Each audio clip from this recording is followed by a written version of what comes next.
The stars stretched out like a dark ocean, filled with lights that flickered like distant fires. Among them, a massive alien ship floated silently through space. It was sleek, silver, and long, like a blade carved by time itself. This was the Zalari Cruiser Valiant, one of the many ships used by the Zalari Council to keep peace across the galaxy. Inside the cruiser, the halls were clean and bright. Alien officers walked in uniform, speaking in quiet voices. They came from different worlds, different species. Some had skin like stone, others had eyes on stalks or arms too long for their bodies. But none of them looked at the humans the same way they looked at each other. There were 5 humans aboard the Valiant. 5 humans among hundreds of aliens. They stood near the edge of the grand hall where a ceremony was taking place. The event was meant to welcome Earth as a new member of the Galactic Diplomatic Union. It was supposed to be a proud moment. But most of the aliens barely noticed the humans. When they did look at them, it was with curiosity. Or pity. One of the humans, Daniel Harper, stood tall and still. He wore a black jacket with the Earth flag stitched onto his shoulder. His face was calm, but his eyes moved constantly, watching everything. He had been in the military before this mission, a Marine. Now he was here, guarding the group as more of a symbol than anything else. Beside him was Lena Carter. She wore a blue suit and had her brown hair tied back. She was smart, curious, and full of questions. She worked with languages and cultures, trying to understand how aliens thought. She believed that understanding could lead to peace. She believed that if people talked enough, they could find common ground. Then there was Eli Ramirez. He was shorter than the others, with glasses and messy hair. He wasn't a soldier or a diplomat. He was an engineer, quiet, thoughtful, and always tinkering with something in his hands. He didn't like being the center of attention, but he had a sharp mind and a good heart. The 3 of them had been chosen for this mission because Earth wanted to show that humanity could be part of the greater galaxy, not just as workers or traders, but as equals. But so far, no one seemed to believe that. A Zalari official stepped forward to speak.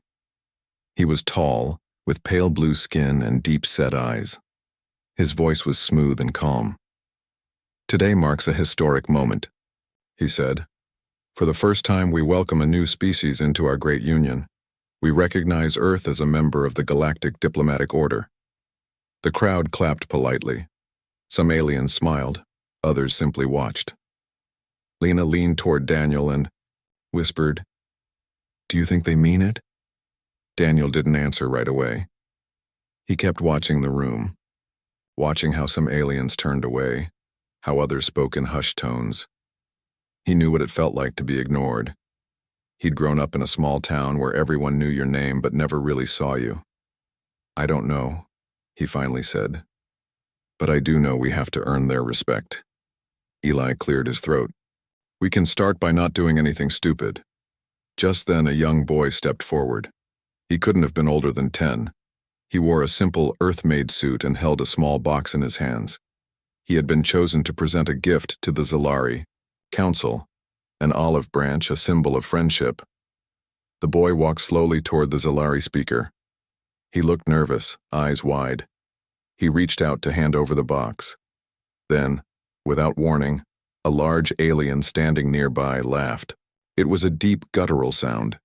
The alien, a heavy-set creature with thick red skin and tusks, stepped forward and said, "Look at the little human child. So small, so soft, like meat walking." Some of the other aliens around him chuckled. The boy froze. His hands shook. Daniel's jaw tightened. Lena took a step forward, ready to say something, but Daniel raised a hand. "No," he whispered. "Let me handle this." He stepped forward, moving between the boy and the alien. "I'm sorry," Daniel said calmly. "I didn't catch your name," the alien sneered. "I am Korak of the Virex, and you are—" "Daniel Harper," he said. "Of Earth." Korak laughed again. "Earth, yes. The planet of loud music and bad food." Daniel didn't flinch. He looked the alien in the eye and said, "You're right. We make mistakes. We argue, we fight, but we also protect our own. That's what makes us strong. Korak tilted his head. Strong? You are weaklings. Your kind has no place among us. Daniel smiled just slightly. Maybe. Or maybe you just haven't seen us when we're angry. The room grew quiet. The Zalari speaker stepped forward. Enough. We will not tolerate disrespect on this day. Korak grumbled but stepped back. The boy handed over the box. The ceremony continued. Applause followed. But the moment lingered, in the air like smoke. Later that night, after the ceremony, Daniel, Lena, and Eli sat in a small room aboard the Valiant. The room was plain, white walls, metal floor, a single window looking out into space. Eli broke the silence. That was reckless, Daniel shrugged. He was picking on a kid. And now half the room thinks we're troublemakers, Lena said. They already thought that, Daniel replied. But maybe now they'll remember us. Lena sighed. Still, we're here to build trust, not start fights. Daniel nodded. Understood, but sometimes showing strength is the only way to get respect. Eli adjusted his glasses. Speaking of strength, he pulled out a small scanner from his bag. It was a device he had built himself, a prototype meant to detect energy signatures in living beings. He pointed it at Daniel. What are you doing? Daniel asked. Just checking something, Eli said. The scanner beeped. Lines of data scrolled across its screen. Eli frowned. You okay? Lena asked. Eli didn't answer right away. Then he said, Your body temperature is lower than normal. Heart rate is slower, but your muscle tension is higher, almost like you're preparing for something. Daniel looked at him. What are you saying? I don't know yet, Eli admitted. But something changed in you during that confrontation. I've seen soldiers under stress before, but this isn't normal. Lena leaned forward. What do you mean? Eli tapped the scanner. It's like your body responded differently, faster, stronger, like it's adapting. Daniel rubbed his arm. I did feel different. Like I could hear things better, see movements before they happened. Lena's eyes widened. You mean like precognition? Eli shook his head. Not exactly. More like hyper-awareness, enhanced reflexes. Daniel looked down at his hands. So, what does that mean? Eli stared at the scanner. I don't know. But whatever it is, it's happening to you. The next morning, the humans were invited to a private meeting with the Zalari Council. Only Daniel, Lena, and Eli were allowed to attend. The rest of the Earth delegation stayed behind. They entered a large chamber filled with glowing panels and floating symbols. The Zalari Council members sat in a circle, their pale faces unreadable. One of them, a female with silver eyes, spoke first. We observed your behavior yesterday, she said. You defended the child. You stood up to Korak. Daniel nodded. Yes. She studied him for a long moment. Your species is unpredictable, emotional, violent. Daniel didn't respond. But, she added, you are also brave. Perhaps more than you realize. Lena stepped forward. Thank you. We want to learn, to grow, to be part of this galaxy. The council member looked at her. Learning is good, but power changes things. Daniel met her gaze. We don't seek power. She smiled faintly. Perhaps, but power finds those who are ready for it. After the meeting, the humans returned to their quarters. Eli sat at a table working on his scanner. He ran more tests on Daniel. Each time the readings changed slightly. Faster reflexes, higher endurance, lower stress levels. This isn't normal, Eli muttered. Lena sat beside him. Are you saying Daniel's changing? I'm saying something is happening to him, Eli said. And I think it's not just him. What do you mean? Lena asked. Eli hesitated. Then he said, Back on Earth I heard rumors. About Project Ember, a secret government program. They were studying ancient ruins found beneath Antarctica. They believed humans weren't just evolved, they were designed. Lena blinked. Designed? By who? Eli shook his head. No one knows. But the theory was that we carried dormant genes, something inside us waiting to wake up. Daniel sat quietly, listening. So what are you saying? He asked. Eli looked at him. I'm saying that maybe you're waking up. Daniel didn't answer. He looked out the window at the stars. Something deep inside him stirred. Later that week, the humans returned to Earth. The trip was long, silent. Most of the crew avoided them. Some looked at them with curiosity, others with suspicion. As they landed on Earth, Daniel stepped off the shuttle and breathed fresh air for the first time in weeks.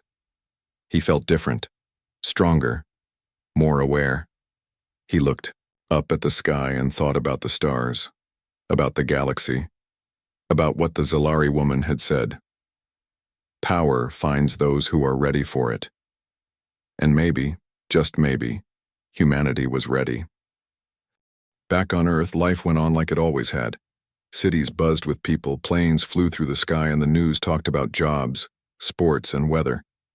But for Daniel, Lena, and Eli, everything felt different. They had returned from space, but something inside them had changed. Daniel felt it most of all. He slept less. His body healed faster. He could hear things more clearly, like someone whispering from across a room. When he looked at people, he sometimes saw how they would move before they did it. It scared him, but he didn't say much about it. Lena tried to focus on her work. She wrote reports about what happened during the ceremony. She gave speeches about diplomacy and understanding, but she kept thinking about what the Zalari woman had said. Power finds those who are ready for it. Eli was the one who couldn't stop asking questions. Every night he worked in his small apartment running tests on himself and Daniel. He used his scanner, took notes, and compared data. I don't get it, he muttered one evening, looking at the screen. This shouldn't be possible. What? Lena asked, sitting across from him. Eli rubbed his eyes. I ran my own scan today, and I saw changes. Lena frowned. You mean like with Daniel? Not exactly, Eli said. Mine are smaller, slower, but they're there. My brain activity is increasing. My reflexes are better than they were last week. Lena leaned forward. Are you saying this is happening to you too? I'm saying we might not be normal anymore, Eli replied. Daniel sat nearby, silent. He had been listening, but he hadn't spoken much since they got back. Finally, he said, What if this isn't just us? Eli looked at him. What do you mean? Daniel stood up. What if this is happening to other humans? What if we've always had this in us and now it's waking up? Lena shook her head. That sounds like science fiction. Eli smiled slightly. We just came back from space. Everything sounds like science fiction now. Then, 2 days later, everything changed. A black car pulled up outside Eli's apartment. 2 men stepped out. They wore suits. Their faces were serious. They knocked on the door. Eli opened it slowly. Mr. Ramirez, one of them said. We need to talk. Eli swallowed hard. About what? The man glanced at Lena and Daniel, who stood behind Eli. This concerns all of you, he said. A secret program. The 3 of them were taken to a secure facility deep underground. No phones, no cameras, just steel walls and bright lights. There, they met a woman named Dr. Karen Ellis. She was tall, with short hair and tired eyes. She introduced herself as a lead scientist for Project Ember, a program that had existed in secret for over 20 years. You've been on our radar, she told them. Lena crossed her arms. What does that mean? Dr. Ellis sighed. Project Ember started when scientists found ancient ruins beneath Antarctica. These ruins weren't human. They were older than any civilization we know. Inside them, we found data, records of genetic experiments. Daniel frowned. Experiments on what? On us, Dr. Ellis said. On humans. Silence filled the room. They believed humans were not just evolved, she continued. They believed we were designed, created by an ancient race called the Etherians. They seeded life across galaxies, but they chose humans for something special. Eli blinked. Special how? They encoded something in our DNA, Dr. Ellis said. A power, a potential. But it was locked away, dormant, waiting. Lena stared at her. And now it's waking up? Dr. Ellis nodded. Yes, we believe. Exposure to alien environments, stress, and certain frequencies of energy may be triggering it. You three are some of the first confirmed cases. Daniel looked down at his hands again. So what happens next? He asked. Dr. Ellis hesitated. That's what we're trying to figure out. Roam the rising threat back on the Zalari cruiser Valiant. Tensions were growing. Korak had returned home and told others what had happened. Not just about the boy, but about Daniel. About how he stood up, how he didn't flinch, how he seemed to sense danger before it came. Some aliens laughed it off. Others were worried. One Zalari leader, High Chancellor Virex, watched the reports closely. He had seen this before. Centuries ago, the Zalari fought a war against a species that could bend reality control minds and move faster than light. That species was destroyed, but their records warned of another race that might rise in their place.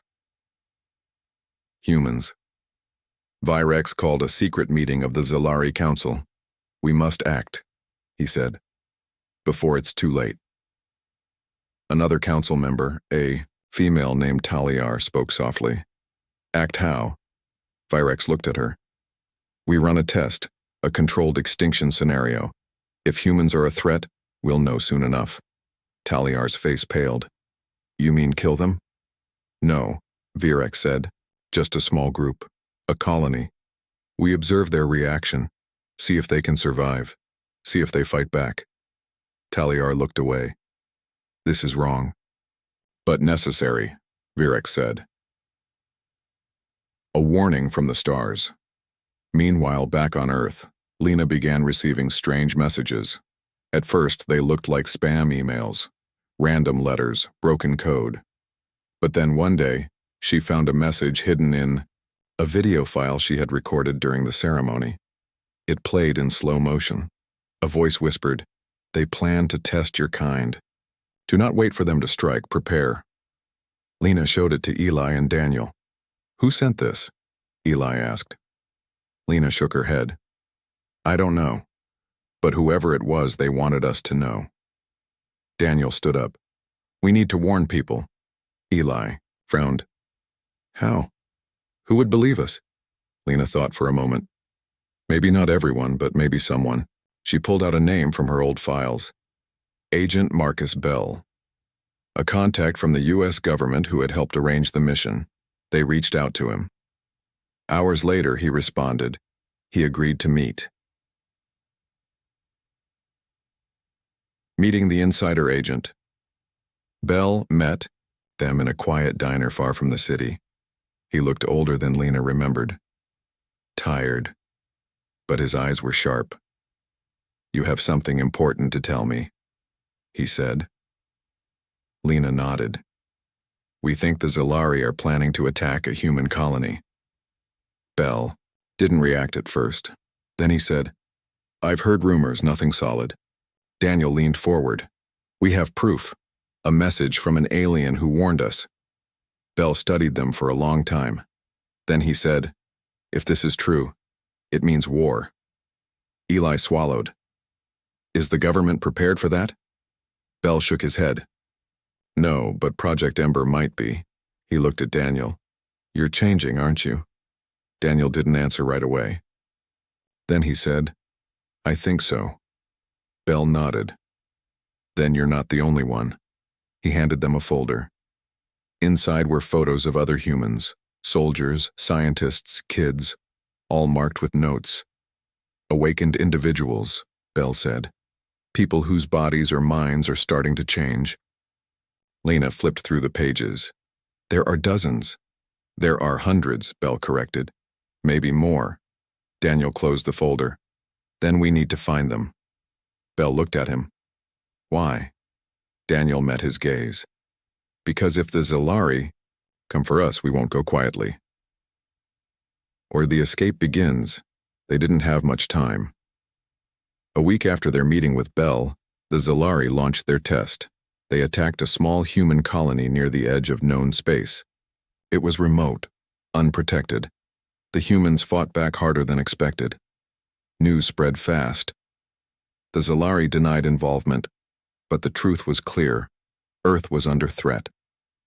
Project Ember activated its emergency protocols. Daniel, Lena, and Eli were given new orders. They were to leave Earth. Their mission: escape the planet, find other awakened humans, and build a resistance. They were given a small ship, a stolen Zalari transport craft, and a list of names. Names of people like them. People who were waking up. As they boarded the ship, Lena turned to Agent Bell. Will we see you again? She asked. Bell smiled faintly. If we live long enough. The ship lifted off. Stars stretched above them. Daniel looked out the window. He didn't feel afraid. He felt ready. Behind them, Earth grew smaller. In front of them, the unknown waited. And, somewhere in the stars, the galaxy was about to learn that humanity was no longer unnoticed. The ship moved through space like a whisper. Quiet, fast, and unnoticed by most. It was small, built for speed and stealth. A stolen Zalari transport craft, modified with human tech and piloted by Eli. Daniel sat near the front, watching the stars blur past the window. Lena stood behind him, studying a list of names on a tablet. These are the ones we know about, she said. People who've started changing. Eli adjusted the controls. We don't even know if they'll help us. They will, Daniel said. If the Zalari come for them, they'll have no choice. Lena looked at him. You sound sure. Daniel met her eyes. I just know what it feels like when you're afraid. And I know how good it feels when you find someone else who understands. Lena nodded slowly. Okay. Then let's start with the first name. The first recruit. Their first stop was a mining colony orbiting a dead planet. The place was old, built decades ago by Earth's government before aliens arrived. Now it was run down, filled with workers trying to survive. They landed quietly, hiding their ship behind a broken fuel tank. Eli checked his scanner. There's a signal. Here, matches one of the names from the list. They walked into the colony, keeping low. Inside, the air was thick with dust and sweat. People worked hard, moving heavy crates and repairing machines that should have been replaced years ago. Then they found her. Maggie Doyle. She was tall, strong-looking, with short hair and tired eyes. She wore a heavy coat and carried a wrench, like it was a weapon. She was arguing with a foreman about safety rules when Daniel approached. You, Maggie? He asked. She looked up, surprised. Who wants to know? He held out his hand. Daniel Harper. We need your help. Maggie studied him for a moment. Then she laughed. You're kidding me, right? You think I have time to help some strangers? Daniel didn't flinch. We heard you can move things without touching them. Her smile faded. Where'd you hear that? Eli stepped forward. Project Ember. We're looking for people like you. Maggie looked around nervously. Come with me. She led them to a storage room where no one could see. She lifted her hand and a metal crate floated off the ground. Daniel watched, calm. You're not alone. Maggie dropped the crate. What do you want from me? We're building something, Lena said. A group, humans who are waking up. We're going to fight back. Maggie crossed her arms. And why would I join you? Daniel looked her in the eye. Because if you don't, the Zalari will come for you next. Maggie stared at him. Then she nodded. Fine, I'm in. The smugglers' route next. They needed a way to move between systems without being caught. That's where Troy Nguyen came in. He was a smuggler, known for getting people and goods past alien checkpoints. His ship, the Midnight Star, was fast and quiet. They found him on a floating market world, a place filled with traders, thieves, and spies. Troy wasn't hard to find. He had a reputation for making deals and breaking them. They met him in a bar full of smoke and music. He leaned back in his chair, sipping a drink. "So let me get this straight. You three show up out of nowhere, say you're starting a rebellion, and you want me to help?" Daniel nodded. "Yes." Troy laughed. "You're crazy." Eli frowned. "We can pay." Troy raised an eyebrow. "With what?" Lena smiled. "Information. We know about Project Ember, about the Zalari's plans, and we know where they keep their black market data." Troy's grin faded. "How do you know all that?" Daniel leaned forward. "Because we were there." Troy studied them for a long time. Then he sighed. "Fine, but I'm not doing this for free." Daniel held out his hand. "Fair enough." Troy shook it. "Welcome to the team." L'Armurier, the boy who could talk to machines. Their next stop was a research station hidden inside a dead moon. There they found Caleb Moore. He was only 13, but he had a gift unlike any other. He could talk to machines, alien ones. Eli showed him the scanner. "Can you read this?" Caleb looked at it, then touched it lightly.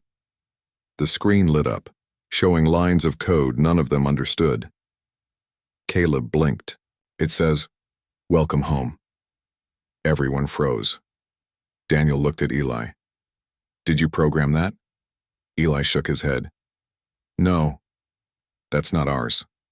Caleb looked up. "This scanner, it's connected to something bigger. Something old," Lena whispered. "The Etherians." Caleb nodded. "They left messages in the machines. I can hear them." Daniel knelt beside him. "Can you teach us how to understand them?" Caleb thought for a moment. Then he said, "Maybe." Building the human vanguard, over the next few weeks they traveled across space finding others like them. Each one was different. Some could heal faster than normal. Others could sense danger before it happened. Some had strength beyond human limits. They called themselves the Human Vanguard. Their base was hidden in the ruins of an old mining outpost far from known space. It wasn't much, but it was safe. They trained together, learned from each other, shared stories. Maggie taught combat. Troy handled logistics. Caleb helped them communicate with alien tech.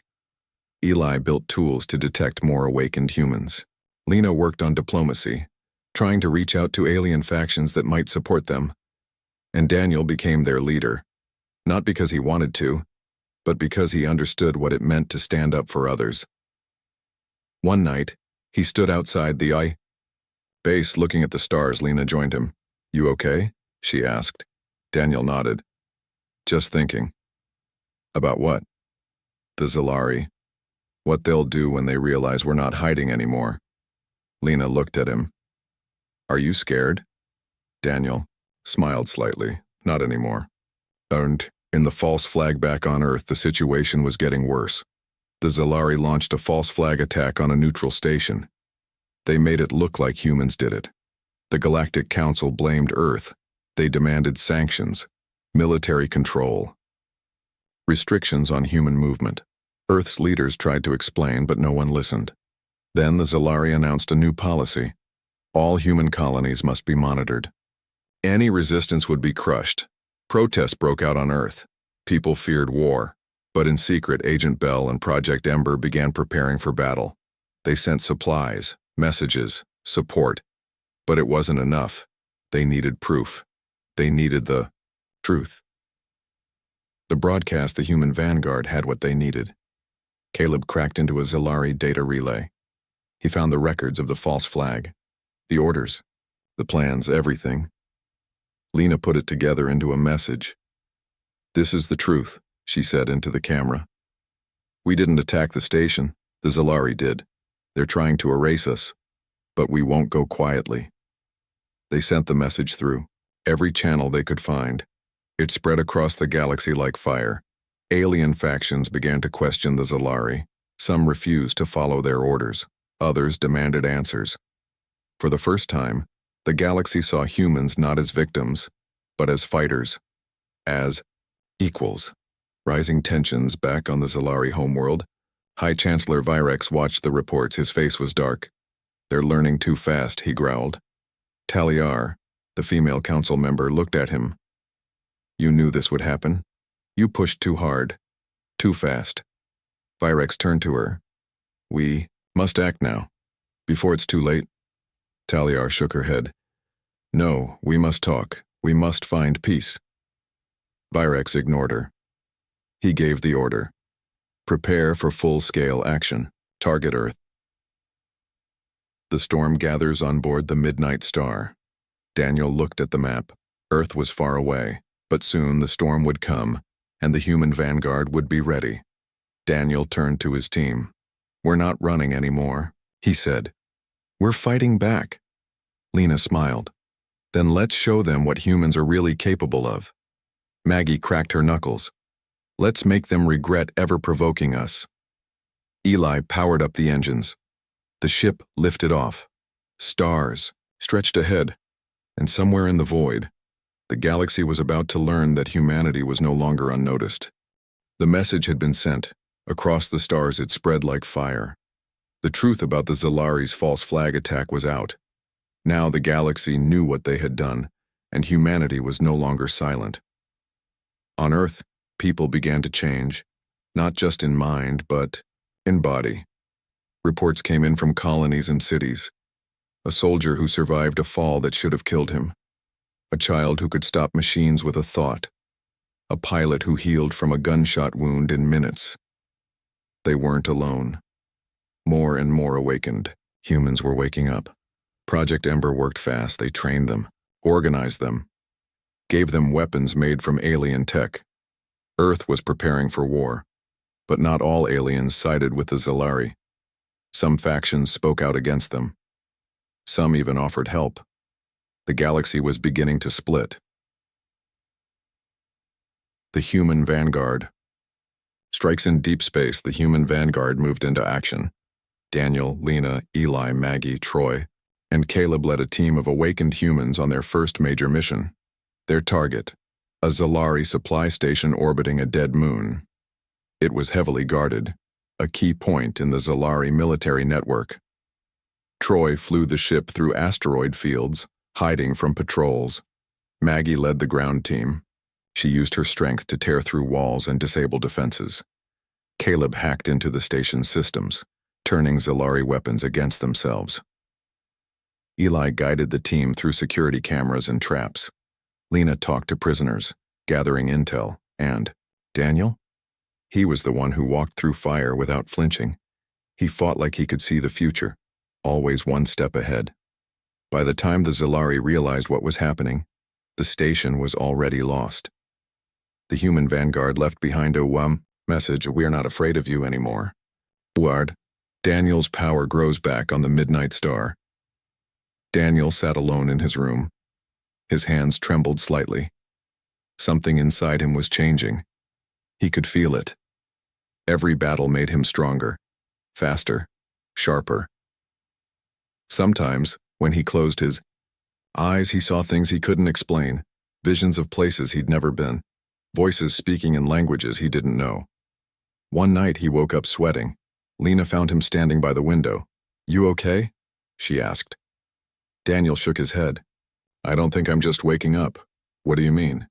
"I think something is unlocking inside me," he said, "like a door I didn't know was closed." Lena looked at him carefully. "What kind of door?" Daniel didn't answer right away. Then he whispered, "The kind that changes everything."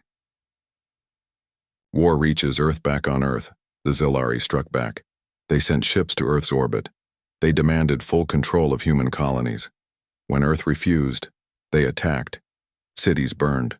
People died. But so did Zalari soldiers.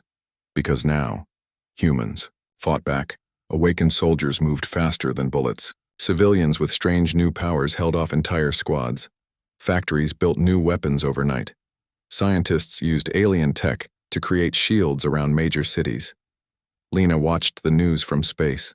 She read reports of children lifting tanks with their minds, of mothers running faster than fighter jets to save their kids. Humanity was rising, and they were angry. The truth. Beneath the Zalari.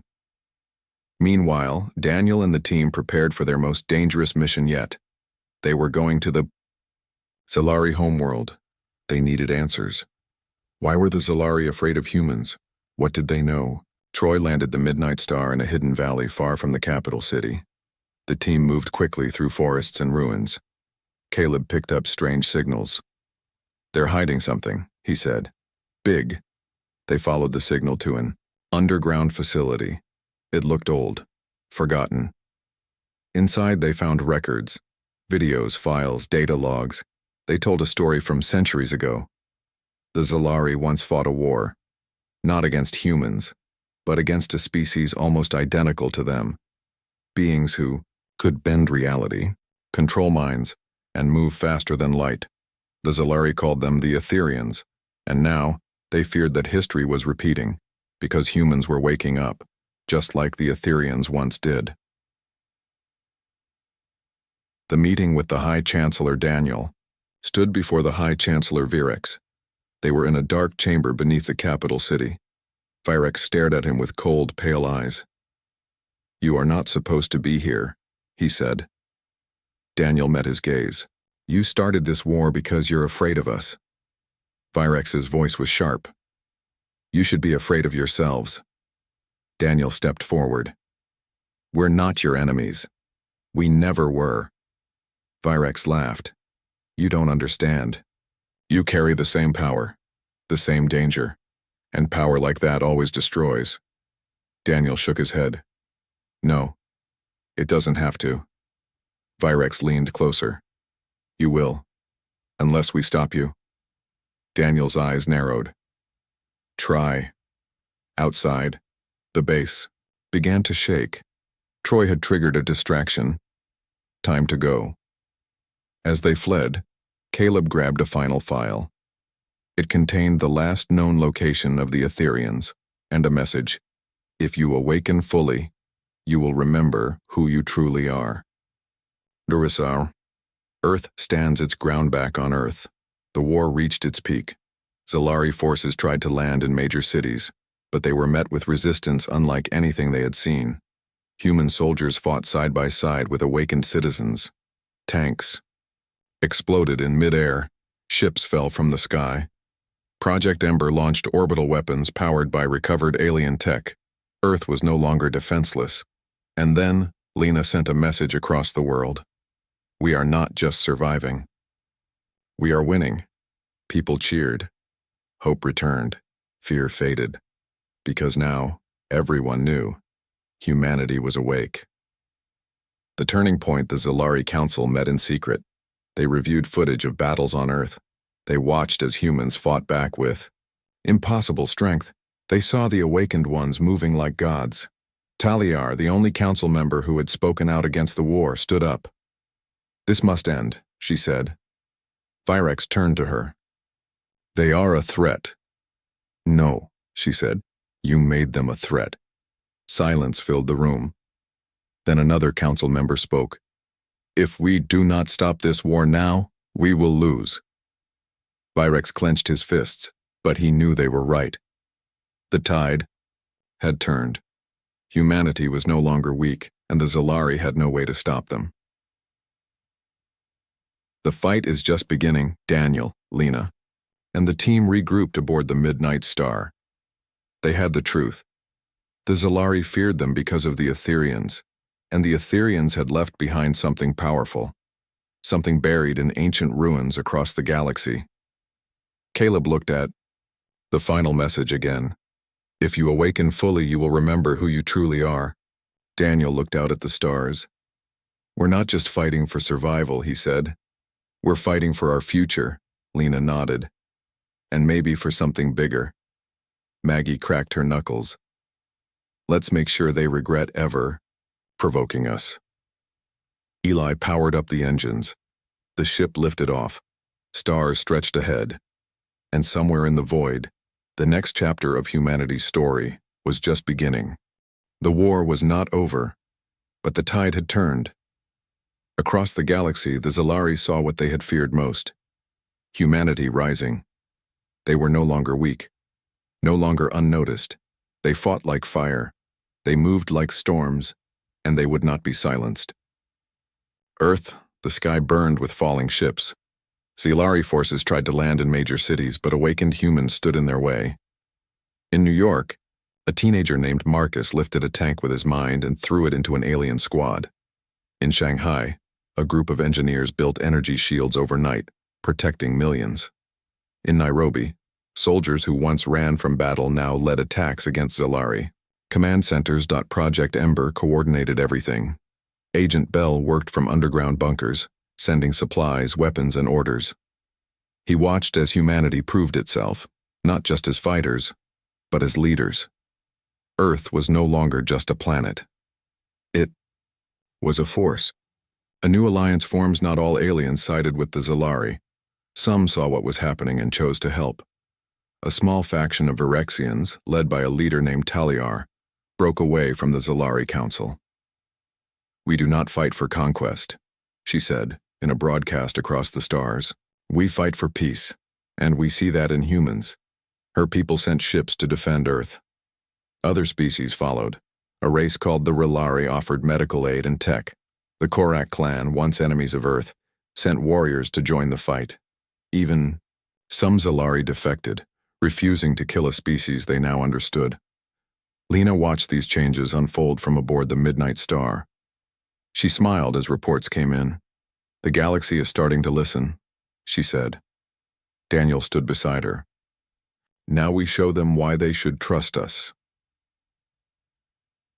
Daniel awakens. Fully back on the ship, Daniel sat alone in his room. He could feel something inside him growing stronger. Every battle made him faster. Every mission sharpened his senses. Sometimes, when he closed his eyes, he saw things he couldn't explain. Visions of ancient wars, of beings who looked like humans but were more than human. One night he woke up gasping. Eli found him standing at the window. "You okay?" Eli asked. Daniel didn't answer right away. Then he whispered, "I think I remember." Eli frowned. "Remember what?" Daniel turned to him. "Who we really are." He walked to the table and placed his hand on Caleb's scanner. The screen lit up. Lines of code scrolled fast. Then the scanner beeped. A message appeared. "Awakening complete." Caleb looked at it wide-eyed. "What does that mean?" Daniel met his gaze. "It means I'm not just waking up anymore. I'm remembering." He explained what he saw. How the Etherians had seeded life across the galaxy. How they had chosen humans as their last hope. How they had locked away their power. Until now. Lena listened carefully. "So you're saying?" she started. Daniel nodded. "We were never meant to be weak. We were meant to protect." The final battle begins. The Zalari launched one last attack. They gathered their strongest ships and aimed them at Earth. Their goal, destroy human leadership and take control of the planet. But this time, Earth was ready. Human vanguard forces spread out across the globe. Project Ember activated planetary defense systems powered by alien tech and human innovation. Troy flew the Midnight Star through enemy lines, dropping supplies and evacuating civilians. Maggie led ground teams in defending key locations. Caleb hacked into Zalari networks, disabling weapons and communications. And Daniel, he led the charge. From orbit he watched the Zalari fleet approach. He stepped onto the command deck. His voice was calm. "They want to end this here. Let's make sure they regret it." The battle began. Ships clashed in the sky. Lasers lit up the clouds. Missiles fell like rain. But humans fought back harder than ever before. They used old weapons in new ways. They worked together like a single, powerful machine, and above it all, Daniel stood tall. He moved faster than bullets. He saw attacks before they happened. He was no longer just a soldier. He was something more. The truth is revealed as the battle raged. Caleb discovered something, buried beneath Antarctica, an ancient structure, a signal. He pulled up the data. "It's a message," he said. "From the Etherians." Everyone gathered around. The message played. It showed a being, tall, human-like, with glowing eyes. Its voice echoed through the speakers. "You have awakened. You are our legacy, our hope. You were made to stand against tyranny, to protect the balance of the cosmos. Now the time has come. Take your place among the stars." Silence filled the room. Lena whispered, "So we really are their last hope." Daniel looked at the screen. "Yes," he said, "and we won't fail." The Zalari surrender. The battle lasted for hours. By the end, half the Zalari fleet was destroyed. Their remaining forces tried to retreat, but the human vanguard did not chase them. Daniel ordered a ceasefire. He wanted peace, not revenge. He sent a message to the Zalari Council. "We don't want war. We want understanding. We are not your enemies, we are your equals." The message reached the capital. Inside the council chamber, High Chancellor Virex watched the footage of the battle. He saw humans fighting like gods. He saw the truth. They could not win, and worse, he saw that he had been wrong. Taliar stood beside him. "This must end," she said. Virex looked at her. For the first time, he agreed. He gave the order. "All Zalari forces will withdraw. Contact Earth. Begin peace talks." Asundar. A new galactic order weeks passed. Peace talks began. The Zalari apologized for their actions. They admitted their fear. They offered support. Earth accepted. Not out of weakness, but out of strength. Humanity was no longer just a member of the Galactic Diplomatic Union. They were its new leaders. New alliance formed, the Galactic Coalition. It was built not on conquest or control, but on cooperation. Aliens and humans working side by side. Earth became the center of this new union. Its cities grew. Its technology advanced. Its people dreamed bigger. And at the heart of it all stood the human vanguard. No longer rebels. No longer hiding. They were heroes. Protectors. Leaders. The future awaits. On a cliff overlooking a Martian colony, Daniel, Lena, and Eli stood together. The wind blew gently. The sky was red and open. Behind them, a new city rose. Before them, the stars stretched forever. Lena looked at Daniel. "Do you think we'll ever stop fighting?" Daniel smiled.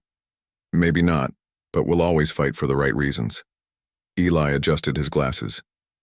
"And maybe, just maybe, we'll find others like us out there."